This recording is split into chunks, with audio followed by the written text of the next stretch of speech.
Hi everyone, I'm Lee from Recovery Rebels Unleashed, where I bring awareness to the dangers of benzodiazepines and educate people about benzo withdrawal.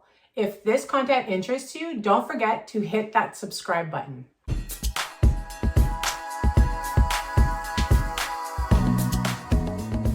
I have also been coaching people going through withdrawal since 2014. So if you are looking for support, you can click the link below to set an appointment with me, or you can email me directly at recoveryrebelsunleashed@gmail.com. For those of you who are new here and don't know me, I suffered a quick taper and a pretty bad withdrawal from clonazepam back in 2013.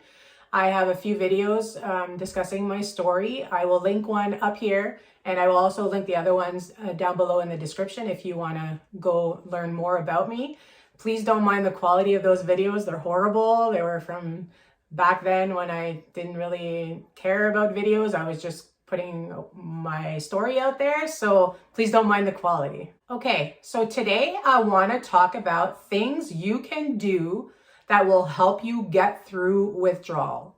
I often get asked these questions from people. I get multiple emails and comments on my videos, asking how you can handle this, how you can handle that. So I decided to make this short video, just giving you a few of my tips on how to get through it, things that worked for me, things that I use with my clients, which have worked for them as well.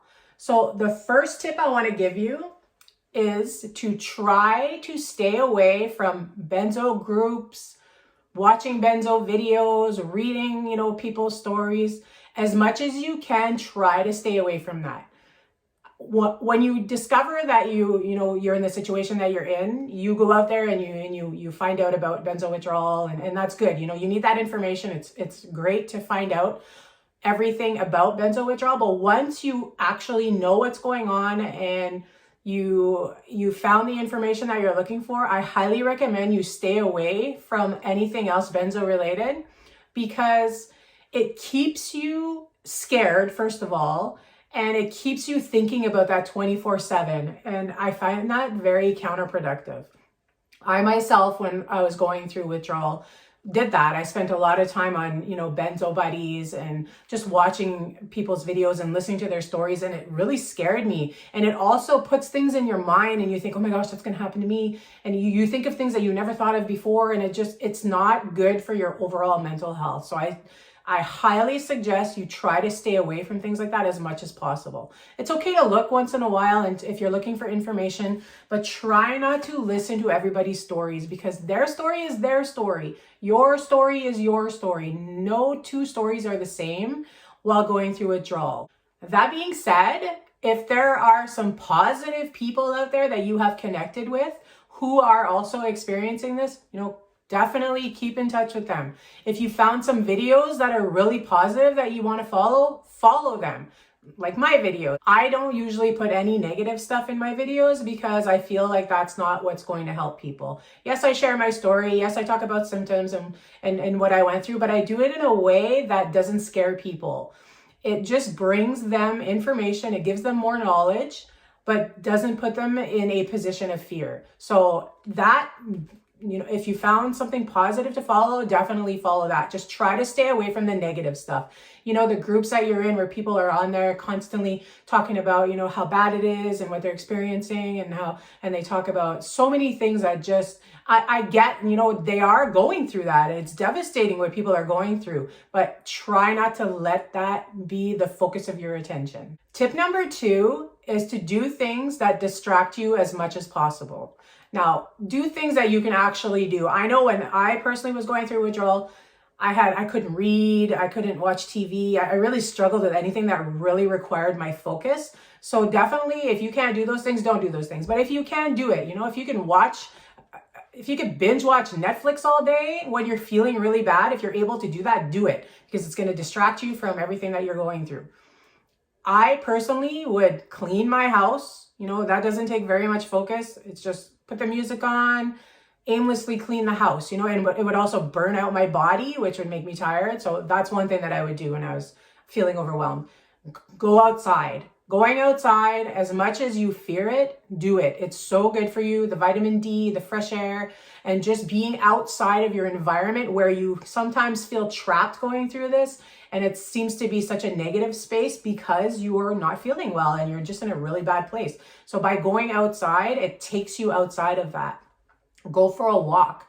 Walk around, even just your neighborhood. You don't have to go very far. Even if you're pacing in your driveway or you're in your backyard, those things are going to be good for you and they will distract you from some of the stuff that's going on in your head. Another thing that I personally did a lot when I was going through withdrawal was I would play the music really loud and I would dance around. Even though I was faking it at the time, it was like I was forcing myself to do it. I would do it and then eventually I would get into it and it would distract me and it would make me feel good. It would give me a little bit of energy. So that's something else that you can do. Or if you still have hobbies that you enjoy that you're still able to do at this time, do that, keep busy as much as you can. If you have people you can talk to, have coffee with, hang out with, do that as well. Spend time with your family, play with your children, try to do as much as you can to keep yourself distracted. Tip number 3, know your limits. I get this a lot when I'm talking to clients where they will ask me, so I have a fear of going to the grocery store. I get really bad anxiety. Should I go to the grocery store? Or I missed my son's birthday party because I felt like I couldn't go and I feel so bad about it. And should I have went? And, and I went through this as well. I went through Christmas in withdrawal. I went through birthdays, sporting events with my children, lots of things that, I had to miss or I attended and felt really bad. So this is my tip to you. Don't be too hard on yourself. If there's an event happening that you want to try to attend, go and try to attend it. If you get there and you feel uncomfortable and you feel like you can't handle it, then know your limit and go home and don't feel guilty about it. My son had a hockey party when I was pretty heavy into withdrawal, which I went to. It was at a Pizza Hut and there was, I think 15, 20 parents and there were about 13 to 15 children. I walked in there and I was, when that depersonalization and derealization hits you and that anxiety when you're around a bunch of people like that, you can't run from it. So I was there for 5 minutes and went, yeah, no, I can't do this. And I went home and I did not feel bad about it because I knew my limit. Now, if you go out to the grocery store to pick up a few things and you're in the grocery store and you're feeling anxious or dizzy or sweaty or any of those things, don't run away. For me, I went through this as well and I suggest this to my clients. Breathe through it. Continue your shopping. If you have to make your list shorter, make it shorter, but don't run away. Go through the aisles, get what you have to get, go to the cash out and leave. Even if you feel like you're going to explode or pass out or anything, I want you to still push through it because the more you run away, the more difficult it's going to be to face it later. So you don't have to do this all the time, but definitely push yourself a little bit here and there to do those things. Tip number 4 is to eat a healthy, balanced diet as much as you can. A lot of people ask me about this. They ask about, foods that could trigger you. And in my opinion, you can't pinpoint this, I ate this and it threw me into a wave. It could be just coincidence. So I don't want you to worry about the things that you're eating. When I was in withdrawal, I ate pizza, I ate chocolate. When I was feeling good, because I had a lot of nausea when I was in withdrawal, so often I couldn't eat. But when I was eating, I didn't worry too much about what I was eating. I didn't associate food with a wave or with a symptom. So try as much as possible to eat healthy. We all want to do that, even when we're not in withdrawal. You feed your body, good nutritious foods, you're going to feel better. It's going to nourish you and it's super important. So try to eat a healthy, balanced diet without stressing about it. So if you have a day where you're eating pizza and chips, that's okay. Don't worry about it. You ate pizza and chips, try harder tomorrow. But try to focus on, try to leave sugar out of your diet because naturally sugar is not that good for you, even when we're not in withdrawal. Try to eat lots of fruits and vegetables, lots of protein. When I wasn't feeling good, I know a lot of you deal with nausea when you're withdrawal because I know I did. I would eat, dry toast or even toast with a little bit of butter on it when I felt really like I couldn't eat, or I would have a little bit of rice. I also found oatmeal easy to digest and easy to handle, and smoothies. I had a lot of smoothies as well when I was going through withdrawal, and I found that could give you the nutrients that you need, but wasn't hard to take in and didn't require a lot of effort on your part. Tip number 5, learn to be comfortable being uncomfortable. I know that sounds kind of off or maybe even impossible, but it's something that I learned to do that I really highly suggest you learn to do as well. And if you work with me, if we start working together, I will teach you how to do that. It's something that just makes this process so much easier. So what I mean by that is when you're going through withdrawal, you're going to experience a lot of uncomfortable sensations. I mean, we all go through that. All the symptoms that you're experiencing, they're all uncomfortable.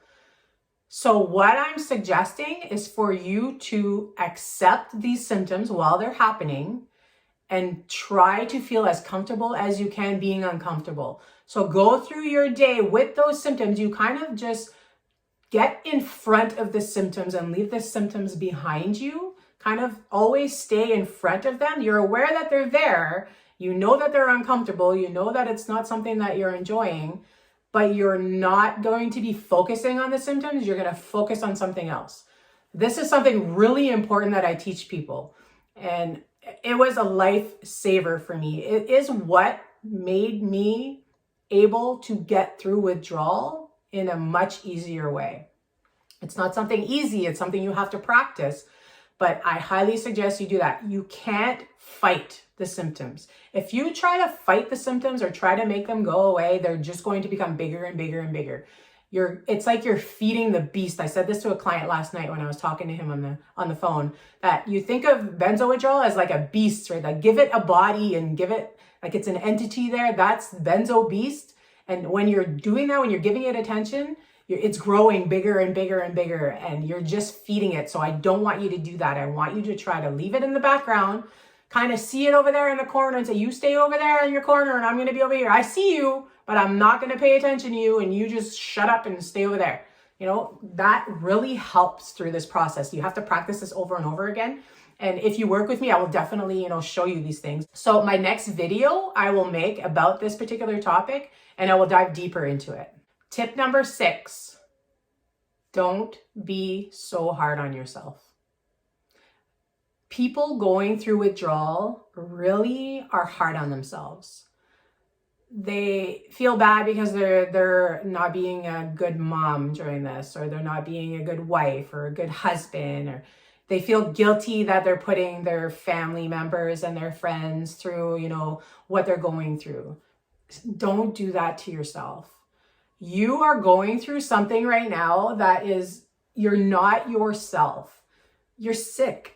And if you were sick with cancer or anything like that, you wouldn't feel guilty because people in your life, are going through it with you. You wouldn't feel guilty about that. So why should you feel guilty about what you're going through now? See, the biggest problem is you talk to your doctors and you talk to psychiatrists, and they put it in your head that this is just you have a mental health issue, you have anxiety, you have this, you have that, it's all in your head.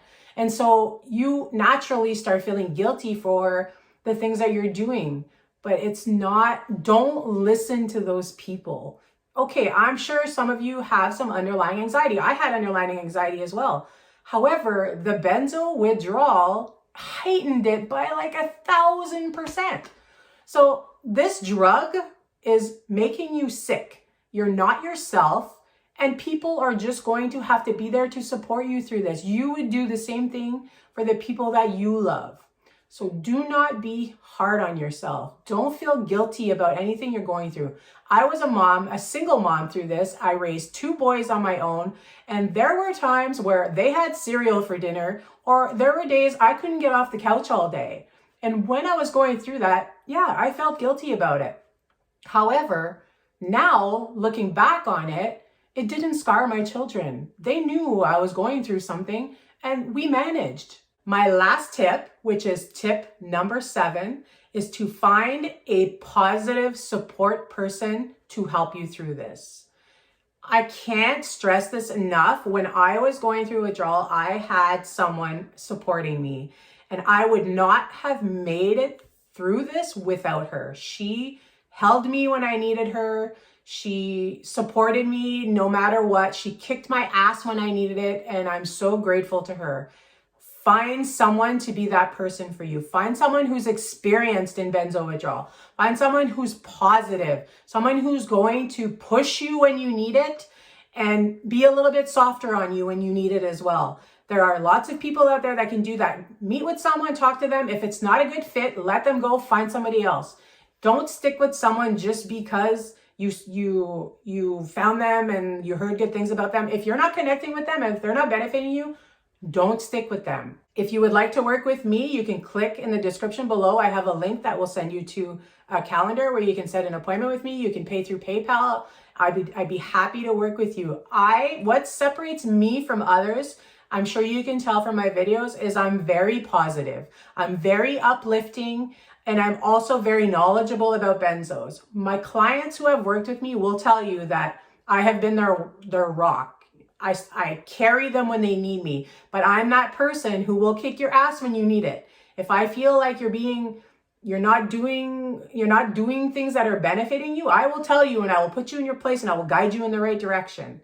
And when you're really struggling and you really need you need me to baby you a little bit, I will do that as well. My purpose through going through benzo withdrawal, I truly believe, is so that I could now help people who are going through the same thing. I really feel like that's the reason I had to go through this. This is kind of my calling, and I really enjoy doing it. So that's all I wanted to talk about today, but I'd like you to maybe comment below some other topics you'd like me to discuss, maybe some questions you might have that you want me to talk about in future videos. I'd be happy to hear that, and maybe it will give other people ideas on things that they would like to hear more about. So stay tuned for my next video. Will be coming up shortly. But in the meantime, I want you to keep being positive. Keep telling yourself that this is just temporary. You're going to get better. I promise you, you will be on the other side of this before you know it. Take care, everyone.